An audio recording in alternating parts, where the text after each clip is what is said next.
Well, it is not clear to me that there is actually a US policy towards Iraq as such.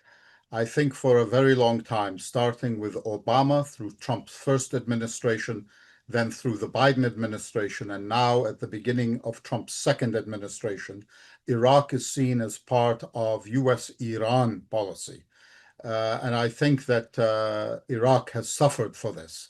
So, in general, I would say the policy, to the extent one exists, that includes Iraq, it is a policy of no problems. The United States does not want to deal with problems in Iraq. I think that is the most you can say for what US policy towards Iraq is. Now, it also, as a part of its Iran policy, wants to isolate Iran from the rest of the states in the region. Well, I think, again, it falls under the heading of no problems. The Trump administration wants oil to flow. It wants the price of oil down. Its energy policy, in distinction to the previous administration here, is to rely very much on hydrocarbons and not necessarily to encourage the development of alternate energy or renewable energy. And so it wants the price of oil low. So in the first instance, it wants the oil to flow out of Iraq, whether from the Kurdistan region of Iraq or from the federally controlled part of the country, number one. Number two, I think it has correctly taken the position that Baghdad should pay salaries. I have always believed that Baghdad should not withhold the salaries within the Kurdistan region of Iraq. Whatever the disputes between Baghdad and Erbil are, the ordinary worker, the ordinary office worker, the ordinary government worker in the Kurdistan region should not pay the price for those disputes. So generally, I think Rubio wants the Iraqis to solve their problems and to stop an escalatory cycle of demands and counter demands. I also wonder, and I don't have any information to back this up, but I wonder whether the call also included a resolution to the Khor Abdullah dispute with Kuwait, because that seemed to happen very quickly after that phone call. But I have no evidence for that. That's a question I have, not a fact I am asserting. Yes, thank you for reminding me of that. You're, of course, 100% correct. The PMF was also a part of the conversation.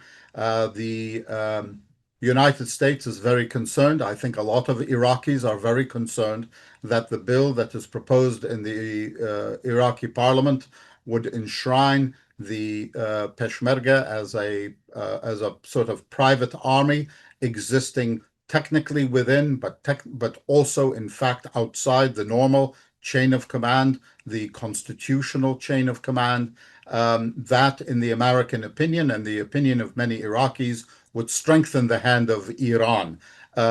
Again, as I did say, the US wants to isolate Iran, and therefore anything that would tend to strengthen Iran's hand in Iraq.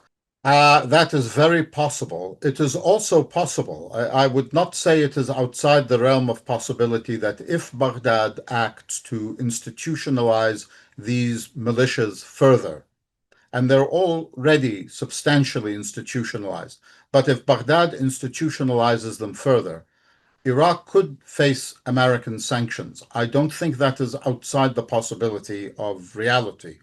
But I think that if these organizations, which are, as you correctly say, illegal and outside the control of the government of Iraq, continue to act against the Kurdistan region, it may very well be that the United States, out of a loss of any other option, may well begin to target these groups.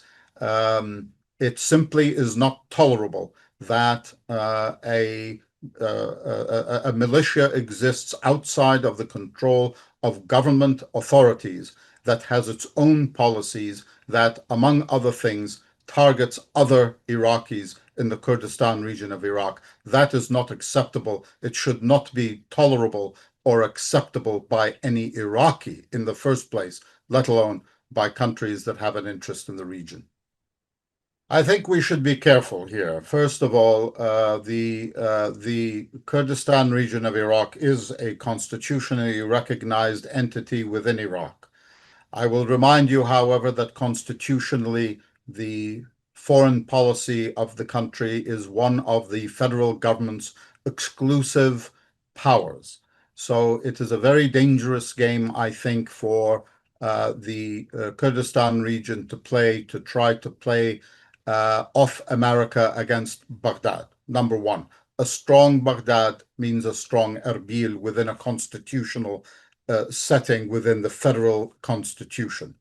I would also say that it is more accurate to say that the KDP, the Kurdistan Democratic Party, has better relations with the US than, say, the PUK, the Patriotic Union of Kurdistan.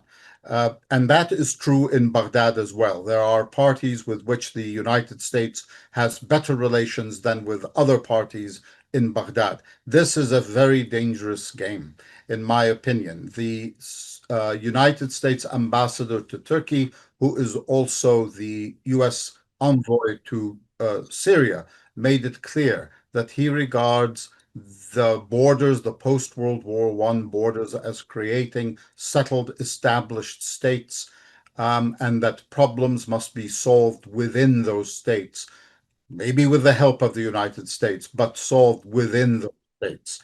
That, I think, is also US policy.